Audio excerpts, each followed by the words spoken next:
That's better.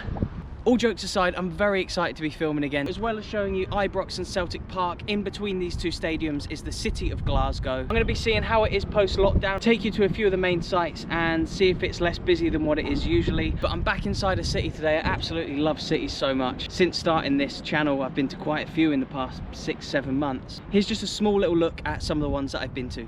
Sydney, Bangkok, Thessaloniki, Athens, Lisbon, Valencia, Barcelona, Prague.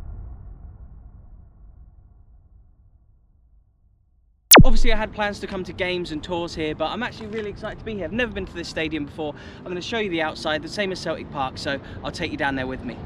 So Rangers FC, welcome to Ibrox, and you can see how successful they are as a club.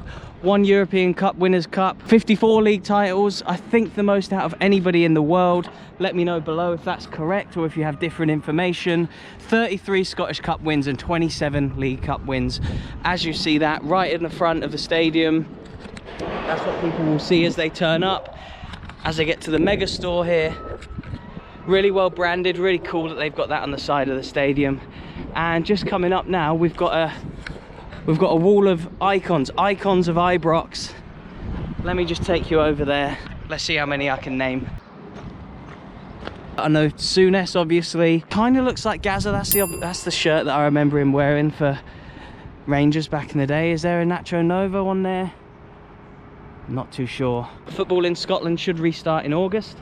August the 1st is the date that everyone's talking about just now. So yeah, hopefully we can come and see some games here in the next kind of month or two.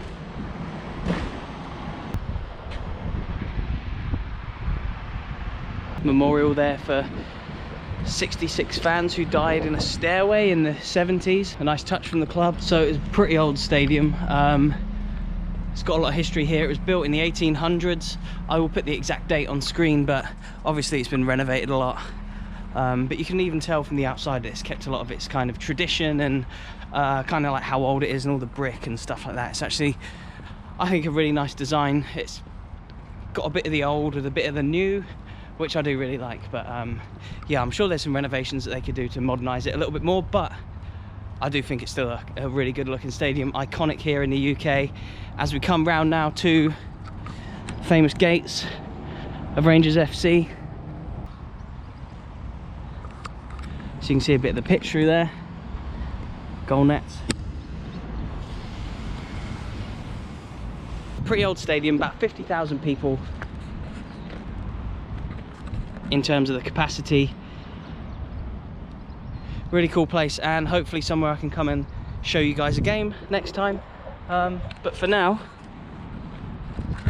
it's time to leave Ibrox and head to Glasgow city centre. I've got some things I want to show you. So I'll take you down there with me.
So I think you could see how kind of empty the city was there on my way round Buchanan Street, the main shopping street. It's usually really busy, as is the station, but this is an amazing monument here. Now you're probably thinking that last night someone came along and put a cone on the Duke of Wellington's head, but no, it always is on there, and it's usually one like this, your standard orange traffic cone.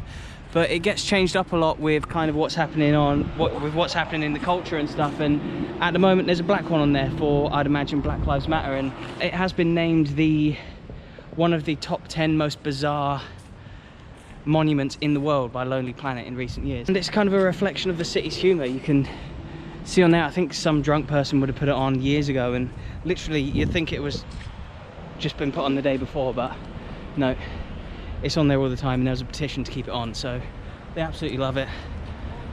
Black Lives Matter, absolutely quality. Well done, Glasgow. But who looks more ridiculous, the Duke of Wellington with a cone on his head, or me with this awful haircut?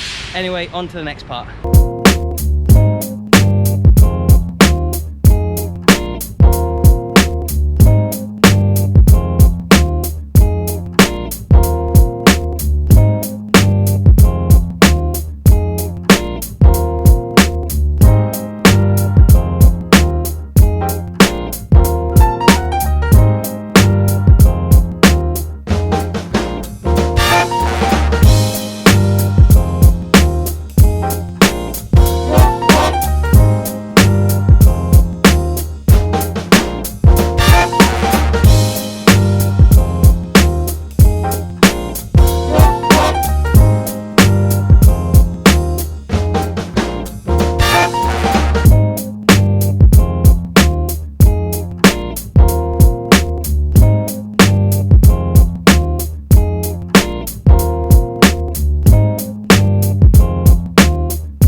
So from Glasgow Green to Glasgow's Green Football Club.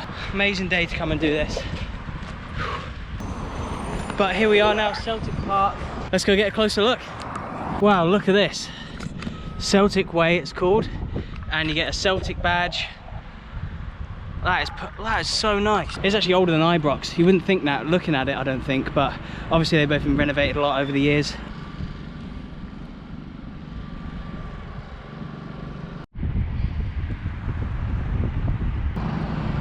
Here we go, so a statue of Billy McNeil.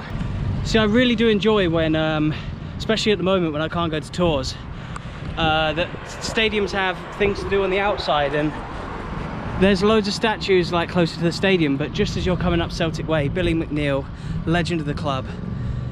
Here you go, it tells you that he was part of the 1967 Lisbon Lions, and then all these 67s on the floor around it, obviously to commemorate the 67 European Cup win.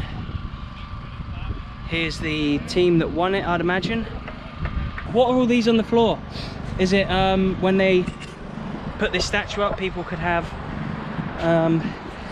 their names put in? I'm not too sure. It kind of looks like it, happy 30th and stuff like that. So yeah, are these gifts that you can give to someone? Leaving Billy behind, let's go up Celtic Way and see what there is. Superstore over there, obviously going to be closed. The 1 star on top there, obviously signifying the Lisbon Lions European Cup win, 1967.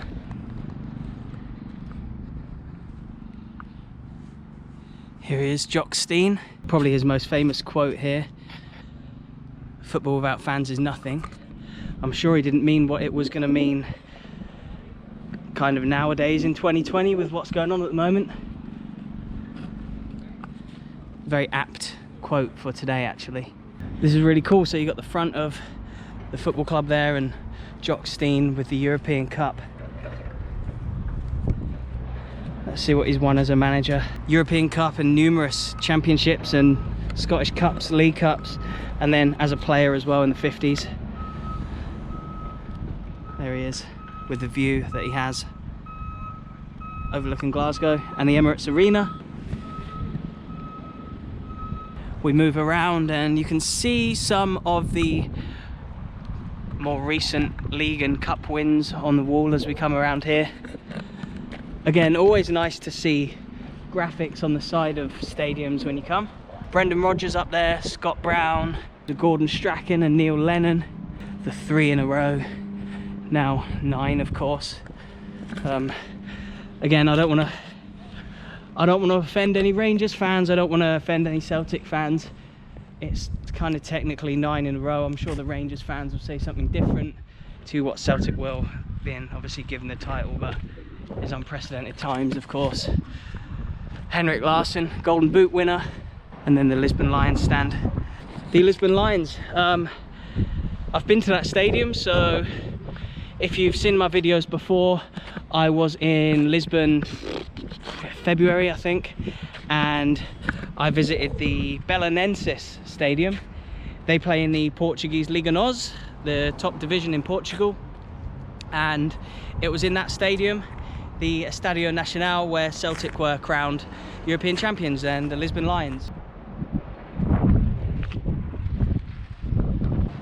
So just beneath Brendan Rodgers I can see an opening. You can see the pitch. Just coming around the other side of the stadium now, a club like no other, and more history on the walls of the stadium. Big Jock Steen again. Here we go, the Lisbon Lions.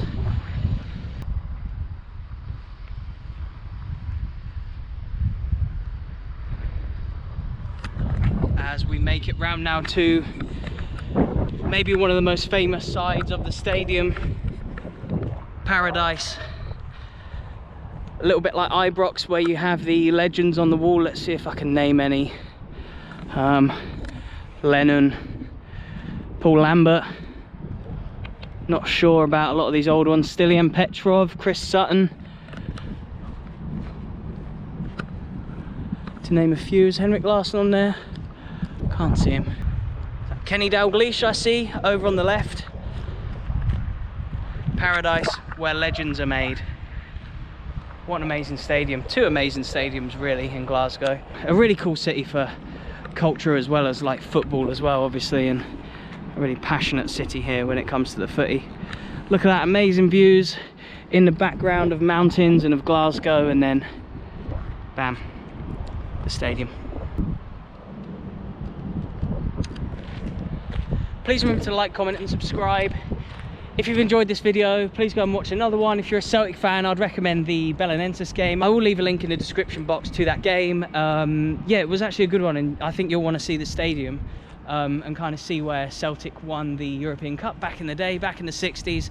But yeah, I really enjoyed this video. Obviously, I'm still following all the rules and stuff like that, but things are starting to open again, and I've got a couple more little video ideas that I can hopefully do in the coming weeks. Anyway, thank you very much for watching, and I'll see you in the next one.